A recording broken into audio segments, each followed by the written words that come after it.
How was it for you, Jack? Yeah, it was good. Obviously different playing on centre court. I was expecting court two. I felt like my preparation has been great. Didn't know what to expect from Elias Ymer, but he came out firing. He was playing a great level. I think people have the narrative that only the top 100 players in the world or top 50 players in the world or top 20 players play great tennis. I think the world's top 200 play or 300 play unbelievable on their day, and it was a really tough match. He was fired up. He came out firing, and I was trying to find my level, trying to find how I could try and understand his game and stuff, and I think I did a good job in the end to come through. Did you feel at all tight about the scale of the occasion? No, not really. I think confidence comes from preparation. I feel like I've been building a lot all the time recently on the practice court. I feel like I'm hitting the ball incredibly well.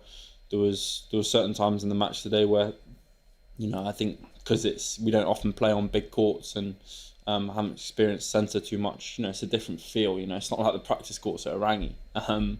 So there was times where I did find it a little bit difficult, but I think towards the end, especially when the lights came on, maybe it was getting a bit dark as well at a certain point. So it was almost, without knowing it, you kind of get used to playing in a certain way and thinking that's normal. Whereas when the lights came on, it felt like all of a sudden it was so easy to see the ball, and I think my level went massively higher in the fifth set because of that. Like my serve, my returns, and just the way I was playing. So happy with the way I played, and privileged obviously to be on centre. How different?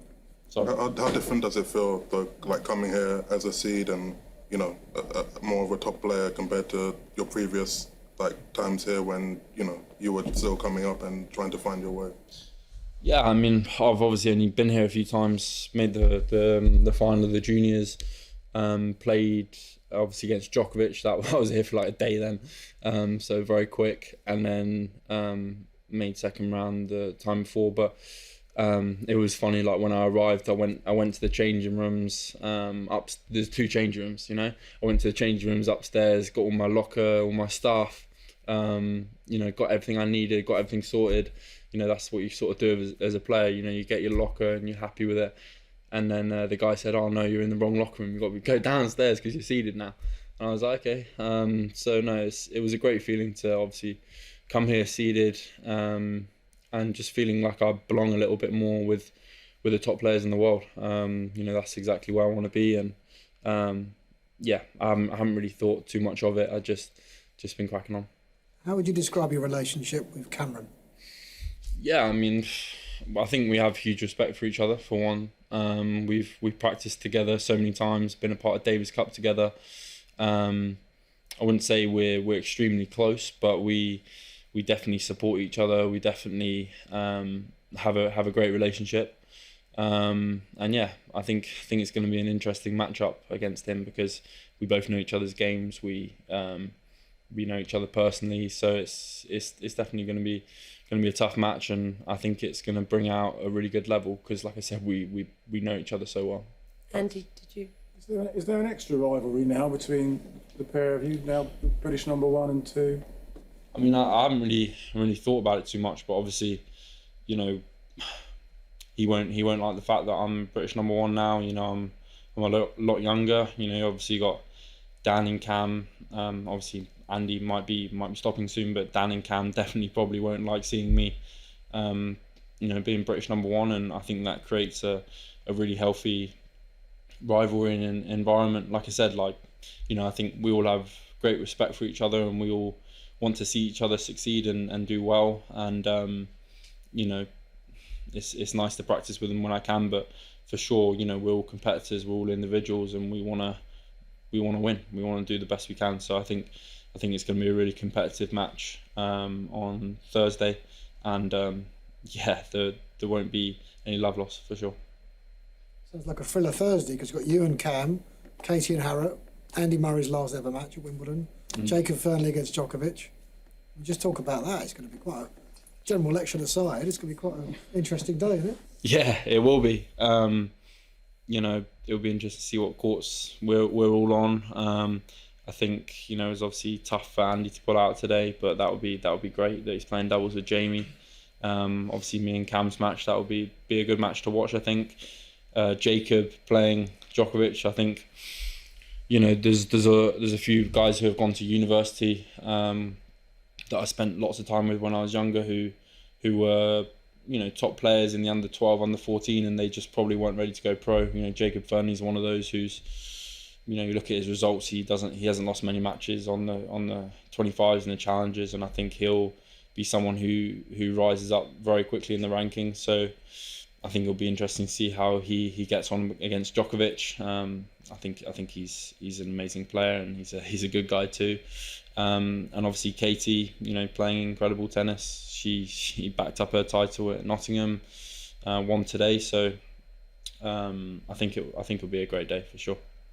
Jack, sorry if you've already been asked something similar. I came in a bit late, but is it difficult, this quite pronounced transition? People are suddenly, with Andy's situation today, particularly making it look like a passing of the torch.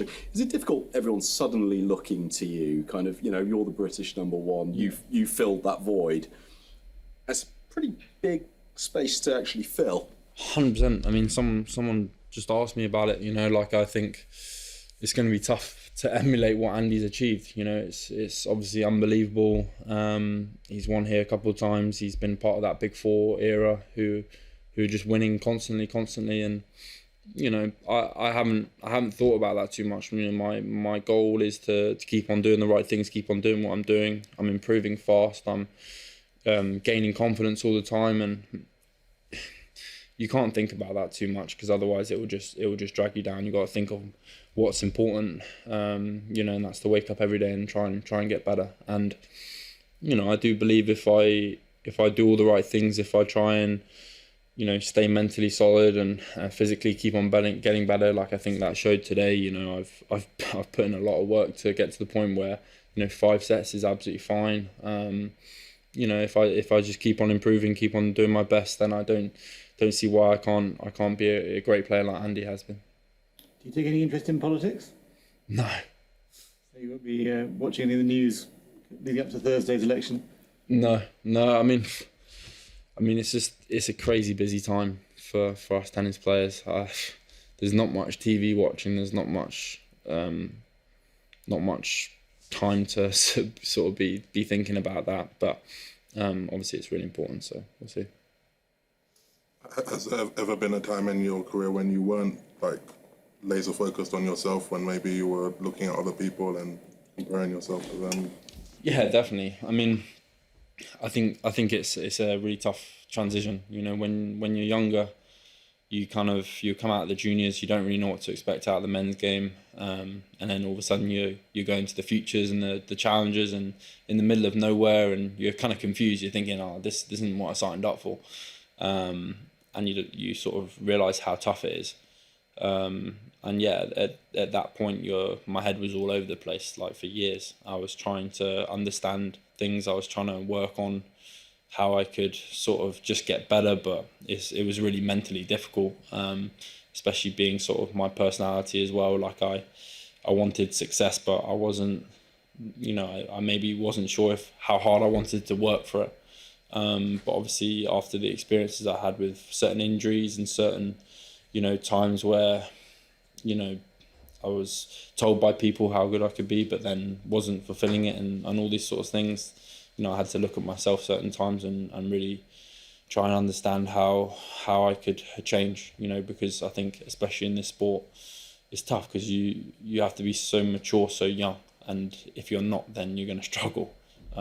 So yeah, definitely, I'd say from last summer, you know, a lot of things changed in my life, off the court, on the court, and became very, very sort of focused on what I need to do. Any further questions? One more for me. Go quick. So you talked a lot about your returning and standing in closer and trying to take the ball early. Just what has been the challenge of that, and what have you had to like overcome to be effective at doing that?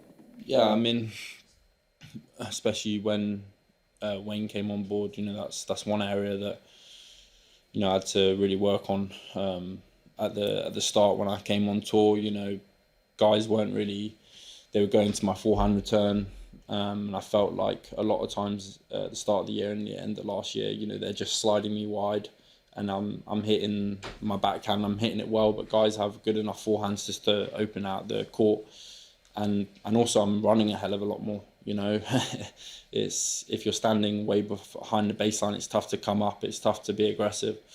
And yeah, like when Wayne came on, we did a few practice weeks, and you know, I tried to do it you know, at the end of the clay court season, and that's why I was really poor. You know, I was all over the place because it's tough. You're seeing the court in a completely different way. All of a sudden, you know, guys are still serving fast, and you haven't got the same time as you used to have.